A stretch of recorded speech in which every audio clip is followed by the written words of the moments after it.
Hello বন্ধুরা, আশা করি সবাই ভালো আছেন। তো আজকে আমি আমাদের বাসায় যাচ্ছি। আমার সাথে আছে আমার ভাগ্নে। ওকে নিয়ে আমরা বাসায় দিকে রওনা হয়েছিলাম। তো হাঁটতে হাঁটতে আমরা গ্রামের রাস্তা দিয়ে হাঁটছি। তো ওকে আমি জিজ্ঞেস করলাম, তোমার মাদ্রাসা কি আজকে বন্ধ? যে কালকে তো শুক্রবার, কালকেও তো বন্ধ। আসলে শুক্রবার ওই দিন শবে বরাত ছিল, তাই শুক্রবার তো এমনিও প্রতিষ্ঠান বন্ধ থাকে।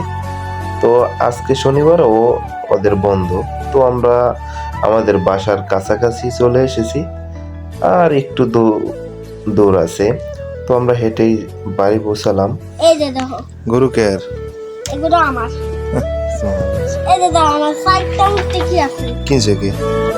এটা হুম, দাম দিছি টাকা বুঝিস কি? টাকা, এটা জমা দিছি গরুটা কয় টাকা পেছন দেব? 10 লাখ। গরু বেশি আইফোন কিনে বুঝছস?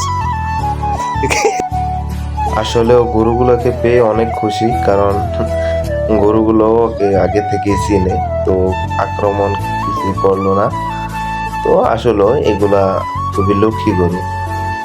আর গরুগুলাকে আমাদের রুটি খাইতে দিছিল, সেগুলা খাওয়াইলাম। তো কিছুক্ষণ পর মা ডাক দিল যে এখনো রান্না বান্না করিনি, এই টাইমে আসছস, এখন কি খাবি? আমি বলছি ফ্রিজে যা আছে ওইগুলোই দাও। তো মা আমাদের জন্য ইলিশ মাছ ভাজা আর দেশি মুরগির ডিম ভেজে দিল। তো আমরা দুজন এগুলো দিয়ে খাইলাম। জানি না ভিডিওটা কেমন হয়েছে। যদি ভালো হয়, হ্যাঁ, একটু সাপোর্ট করবেন বা জানাবেন কমেন্টে কেমন হয়েছে। আশা করি ভালো হবে না, কারণ আমার বয়স দিয়ে আমি কোনোদিন ভিডিও করিনি। তা আজকে একটু মনটা অনেক ভালো লাগলো, সেজন্য করলাম। তো আমার ডিভাইসের লো কোয়ালিটির, ভিডিও তেমন একটা ভালো হয় না।